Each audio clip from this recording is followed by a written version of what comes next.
You want to know the secret weapon for growing your audience and understanding how people can make sure that they find you?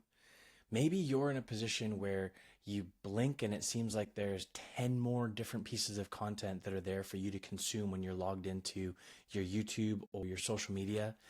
This is all your audience. The people that you're trying to get in touch with right now are bombarded with content from all different angles. And in reality, they're not just fighting with you and people who are talking about the same thing as you. It's everyone that they're following and everything that the algorithm is recommending for them to see. The most important thing that you can think about in this case is sticking to your message and understanding who your exact ideal target market is that you're trying to speak to. But there's one other thing, and that secret weapon is understanding how to repurpose your content so it can feel like you're everywhere. My name is Chris Milton.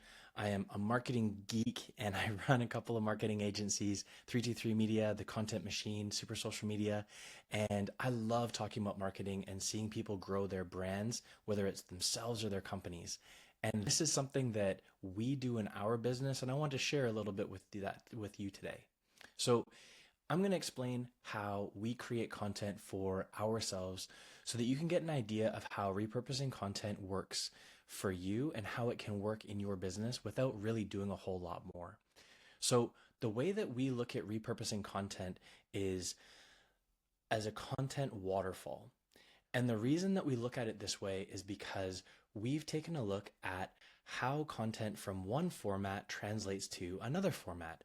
And in a lot of cases, it goes really well from point A to point B, but it doesn't work very well going from point B to point A. Let me give you an example. So if we were to look at you and you're watching this and you're probably interested in building a brand and you're happy to be the face of your brand, just like I am right now, being in front of the camera.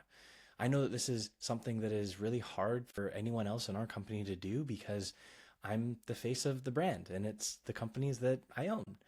And so I'm the one that is there. But what we've realized is that recording video and recording podcasts is by far the best place to start when it comes to your repurposing content. This, as we look at it, is the top of the content waterfall. It's authentic. It is definitely myself. There's no AI substitute that's going to be talking on my behalf in this video here. This is me, 100%. There's no deep fake. I know that I can talk to these things and, I can prove it to you by having more content that comes out that is authentically me. And there's going to be little issues and bumps, and I'm still somebody that is going to make mistakes and not have perfect intonation. This is the same thing for you. Creating content that when your competitors might be just typing something into ChatGPT and copy and pasting that onto their website and saying that that's their content marketing strategy, you can crush that by being able to start with content like this. After this video is recorded, we take it and we get the transcript from it, and we actually do all of this editing in a really easy way by using Loom. And we use Loom for this because we do SOPs with Loom, and it's something that our team is really comfortable with when we're talking with our clients and need to explain something. It gives a really great, clear, easy way to look at how the transcript is laid out. It is time-stamped, which YouTube loves. It has chapters that you'll see broken down in the description below of when different parts of this video are happening. And it gives you the ability to easily export that and gives you some ideas of, based on the topic that you talked about, what different titles it suggests, as well as the introduction. So there's a lot that comes with a tool that is, less than $20 a month. And I think that's something that we need to find more of, which is these little tools and opportunities that by far just win on the ROI that is there. The second thing that we do is take that transcript and start going through it and break it out and reformat it into a skeleton content. The skeleton content looks at the chapter titles, the content that is in there, and it's the basis of how we create a blog post. It's also the basis of how we create our newsletter. These are things that are written in different ways because the newsletter is designed to be more personalized and is segmented into different groups of who might be hearing the free version that is our largest audience, or the upgraded version, which is just people who are building agencies like ourselves, versus the blog content that's going to live, depending on the topic, on our main site, 323 Media, on the content machine, on super social media, or just be something that is supplemental content for tactics of marketing. The reason that we do this and the reason that we have more specific and more niche topics is so that we can have a much more direct approach for the type of people that are looking for anything online, and we want them to be able to find more topics. So you can see in that example there that we're going from video to writing. Now, this is something where we do it backwards as well, but we do it backwards with a tool that we use that's called Surfer, and I'll link that below as well. It's about $100 a month, and it's definitely worth it for your topics and your AI tools for SEO and content, but it doesn't create videos. What it does instead is it gives us the ideas and the keywords of what people are looking for. So it takes what we're hoping to find and what we're trying to understand about what our audience wants to hear about next, adding that and comparing it with the questions that you ask, and being able to understand what these topics should be doing next. So now between these two tools alone that we've talked about, we've created a great blog post, something that's super SEO friendly, something that's ready for our newsletter, something that gives us keywords and topics that are allowing us to create a new video. But that's exactly the point of this waterfall, is that the writing that we've done has fueled more things at the top of the waterfall, but it certainly doesn't create a video on our behalf. So for our waterfall, this little viral loop starts with topics and research. The videos and podcasts are recorded. That turns into a blog post and newsletter. Those written words turn into social media posts that our graphics team then makes. And we then take the video after it's in YouTube and we put it into Opus Clip, and that allows us to create as many shorts as possible with all of their editing, and they're publishing automatically to Instagram, Facebook, TikTok, and YouTube.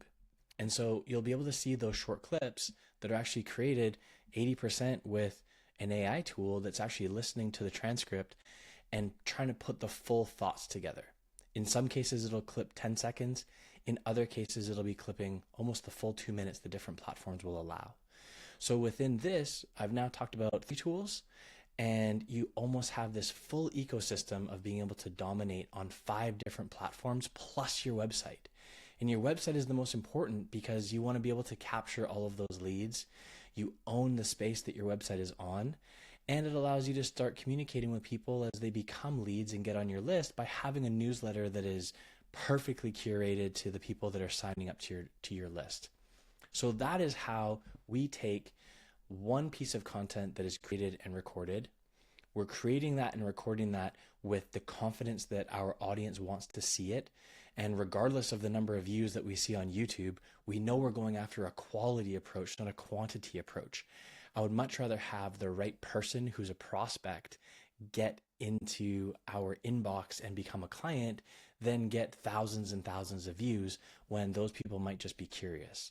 So I think this is where we have a really great opportunity that you can duplicate exactly what we do the exact same way, so you can overcome that problem of too many people being bombarded with content and their time is split onto only one platform or another. And instead of guessing if you should be putting all your time into Instagram or putting all your time into YouTube, you can quickly be in different places by repurposing the content that you've created once. One more kind of expert level thing that not everyone is talking about. So I want to touch on this really quickly, and that's optimizing 2 specific places where repurposing is both done this way a lot, but also it is very untapped. And that's on YouTube as well as on your website.